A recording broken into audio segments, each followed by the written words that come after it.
Welcome to the Out of This World show. 7 Royal Amulets the Queen of Egypt wore. Number 7. The Embroidered Linen. The first thing to know about all the clothing in ancient Egypt is that people wore as little as possible. This is because Egypt was extremely hot much of the year. But of course, children and adults wore more clothes when the weather was colder. The queens wore colorful, embroidered linen. Also, beads were often added to clothes, with nets over them. They were worn over the queen's necks to look like part of their dress. Number 6. The makeup.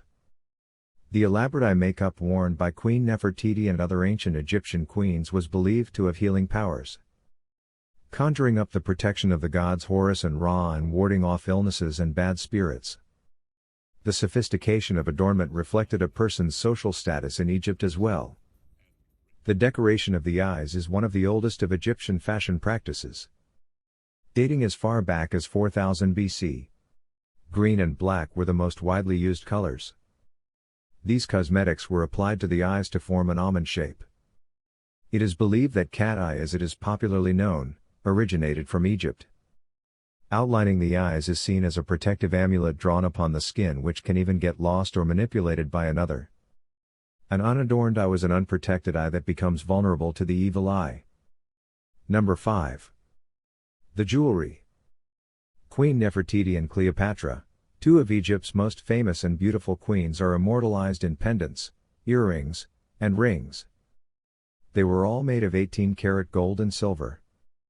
Nefertiti was an Egyptian queen and wife of King Akhenaten the pharaoh, who remains a mystery to a lot of scholars today.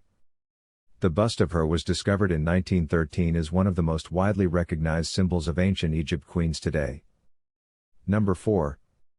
The wigs. Egyptian wig was a fiber netting skullcap, with strands of human hair, wool, flax, palm fibers, felt, or other materials attached. The wig hair often stuck straight out from the skullcap to create a large and full wig that offered wearers protection from the heat of the sun. Most often black wigs were worn, but there were also other colors. Queen Nefertiti, who lived during the 14th century BCE, was known for wearing dark blue wigs, and festive wigs that were sometimes gilded in thinly layers of coated gold. Number 3. The staff. The Egyptian staff, also called the heka or the hexceptor. It is a symbol of divine power and a symbol of authority. The scepter is one of the most important Egyptian symbols, depicting portraits of ancient Egyptians, pharaohs, gods, goddesses, and priests. The symbol of the Egyptian staff on hieroglyphs depicts a ceremonial staff, whose fork-shaped end and animal-like head are usually placed together, with the ankh or in the hands of a god, usually Set or Anubis. To the queen it represents domination and power, and is also considered responsible for caring for the dead. It is often used as a burial device as well. A real scepter is often made of wood, and one was discovered in a tomb in Egypt. Number 2. The perfume. The queen's perfume is likely to have been scented by myrrh, cardamom, and cinnamon, according to archaeologists.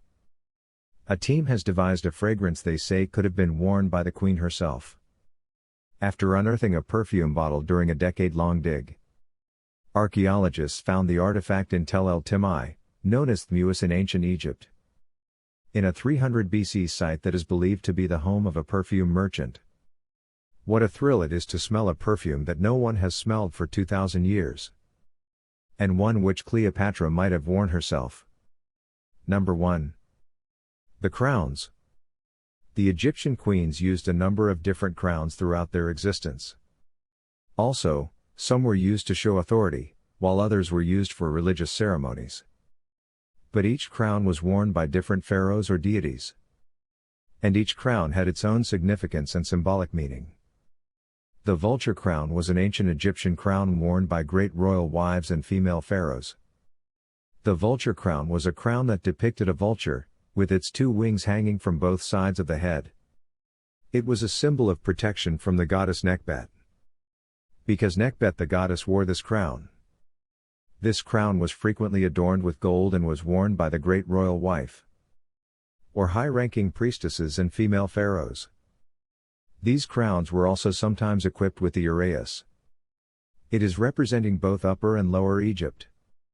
The first known Egyptian woman to wear this crown was Tetisheri. Thank you for watching. Now please like, subscribe and share. For more of the Out of This World show.